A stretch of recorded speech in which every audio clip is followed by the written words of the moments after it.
Bonjour.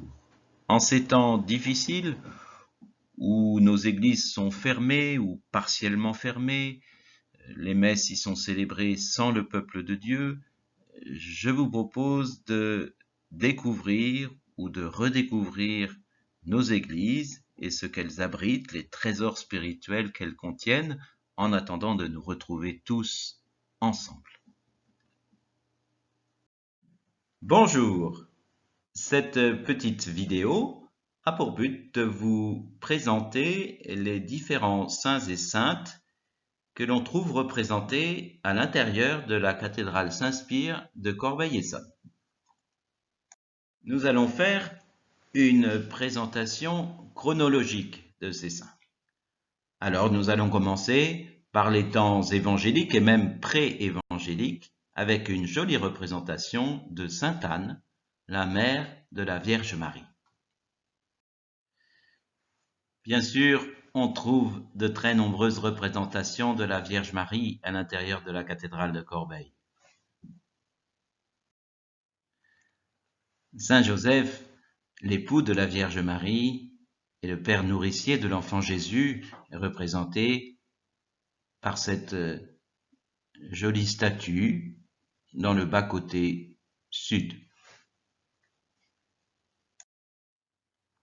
On trouve une autre représentation de Saint Joseph. C'est un joli tableau, malheureusement assez abîmé, qui est un peu relégué à la sacristie aujourd'hui. Pourtant, la toile est de qualité.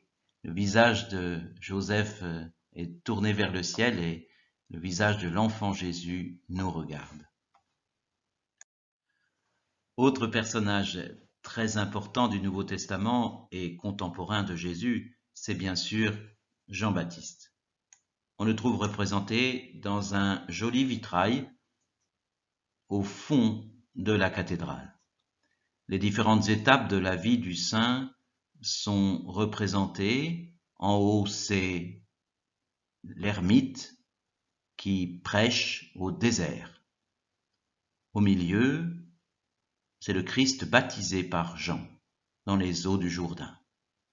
L'Esprit, sous forme de colombe, s'approche du Christ. En bas, c'est le martyr de Jean-Baptiste.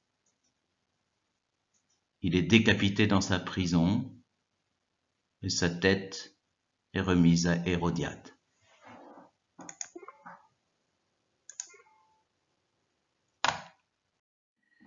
Sur cette toile située tout près des fonts baptismaux de la cathédrale Saint-Spire, on reconnaît Jean le Baptiste qui baptise le Christ. Toutefois, il le baptise à la façon dont on baptise les enfants aujourd'hui, c'est-à-dire qu'on verse un peu d'eau sur leur front. Le baptême que donnait le Baptiste, c'était un baptême de plongeon, d'immersion totale. Et c'est ce baptême de plongeon qu'a reçu le Christ, qu'a voulu le Christ.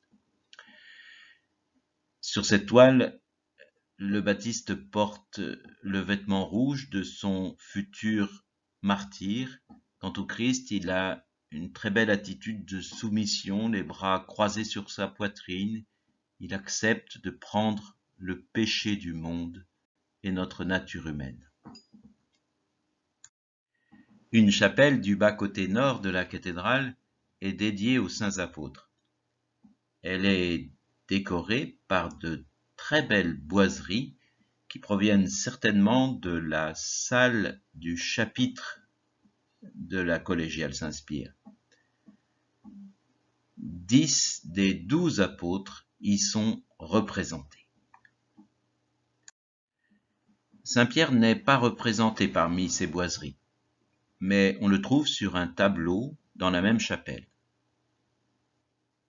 Cette toile représente les remords de Simon-Pierre. Après avoir renié Jésus par 3 fois, le coq chante et Pierre pleure. Selon l'Évangile, saint André est le frère de Simon-Pierre. Tous deux étaient pêcheurs sur le bord du lac de Galilée quand le Seigneur Jésus les a appelés à le suivre. Ils ont été appelés sur leur lieu de travail. Saint André est ici représenté avec son attribut traditionnel, la croix de Saint André. Selon la tradition, il aurait été martyrisé, crucifié à Patras, en Grèce, sur cette croix en X.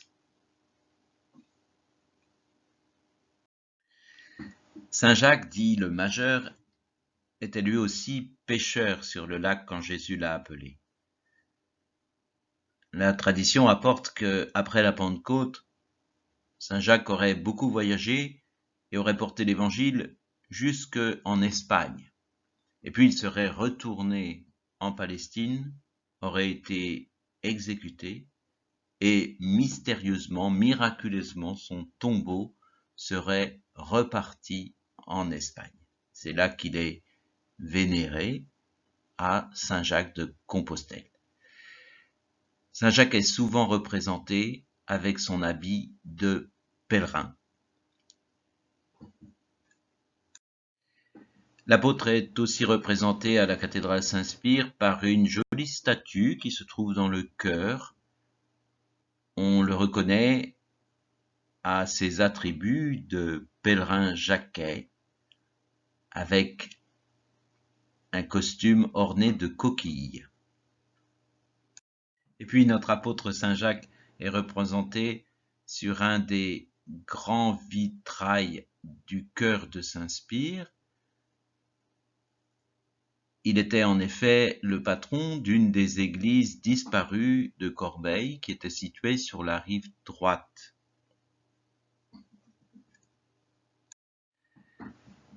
Saint Jean, frère de Jacques le Majeur, tous deux fils de Zébédée, est représenté dans la cathédrale Saint-Spire avec cette jolie statue. C'est Jean l'évangéliste qui est représenté là, avec son attribut traditionnel, l'aigle, en bas. Il tient un livre et la plume, puisqu'il va nous transmettre la parole de vie. Saint Jean est aussi représenté sur la 12e station du chemin de croix.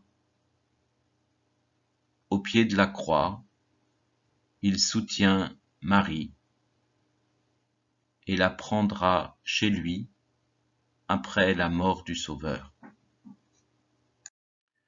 La même scène de la crucifixion est représentée par un très joli bas-relief dans la grande sacristie. Jean montre son cœur.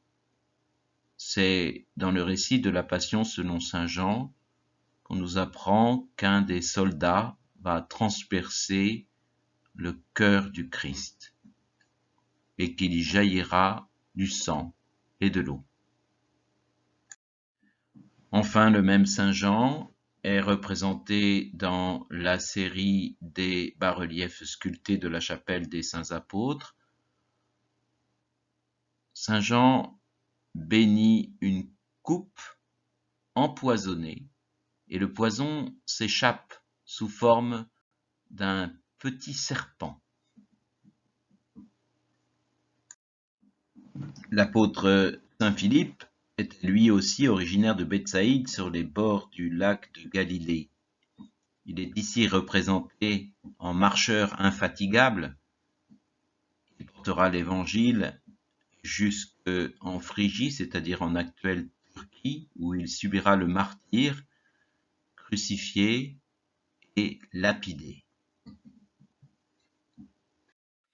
L'apôtre Saint Barthélemy, qu'on appelle aussi Nathanaël dans l'Évangile, aurait porté la bonne nouvelle jusque dans la Grande Arménie et c'est là-bas qu'il aurait subi son martyre. Il porte ici l'instrument de ce martyre puisqu'on dit qu'il aurait été écorché. L'apôtre Saint Thomas, selon notre tradition, il aurait apporté l'Évangile jusque en Inde.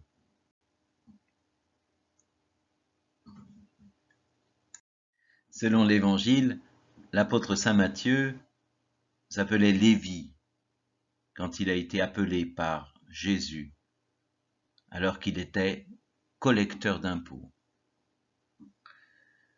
Matthieu va rédiger l'évangile selon saint Matthieu. Il va porter l'évangile jusqu'en Éthiopie où il sera exécuté par l'épée. Une certaine tradition prétend que l'apôtre saint Jude serait le fils de Joseph qu'il aurait eu d'un premier mariage. C'est pourquoi la tradition le représente souvent avec une équerre de charpentier, métier qu'il exerçait avec Joseph avant son appel par le Christ. Simon le Cananéen, aussi dit Simon le Zélote, semble avoir bel et bien appartenu au parti des Zélotes, c'est-à-dire un parti extrémiste qui voulait en découdre avec les Romains. Mais Jésus l'a appelé à rejoindre les autres apôtres. Il est ici représenté avec l'instrument de son supplice, la scie, on prétend qu'il aurait été scié en deux.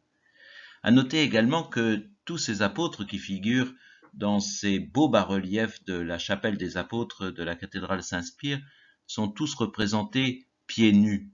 C'est certainement là l'écho de la prophétie d'Isaïe, qu'ils sont beaux les pieds des messagers de ceux qui apportent la bonne nouvelle. La 5e station du chemin de croix nous présente la scène où Simon de Cyrène est réquisitionné pour porter la croix de Jésus. Si son nom a été retenu, c'est certainement qu'il faisait partie de la première communauté chrétienne. Il est considéré comme saint. La 6e station du chemin de croix nous propose la rencontre de Jésus avec Véronique, cette femme sortie de la foule qui va délicatement essuyer le visage de Jésus par compassion. Il en sera récompensé puisque le visage du Christ va rester comme imprimé sur son linge. C'est bien Sainte Véronique. Une autre sainte femme de la passion du Christ, c'est bien sûr Marie-Madeleine, qui a suivi le Christ jusqu'au bout, jusqu'au pied de la croix. On la voit représentée ici dans le très beau bas-relief que l'on trouve dans la grande sacristie de Saint-Spire. Dans la chapelle des saints apôtres de la cathédrale de Corbeil, on reconnaît Saint Barnabé. Or, Saint Barnabé n'était pas un des 12 apôtres. Toutefois, on lui donne le titre d'apôtre, puisqu'il a participé à la première évangélisation, qu'il était compagnon de Paul et de Marc. Il était originaire de Chypre, et c'est là qu'il est mort martyr.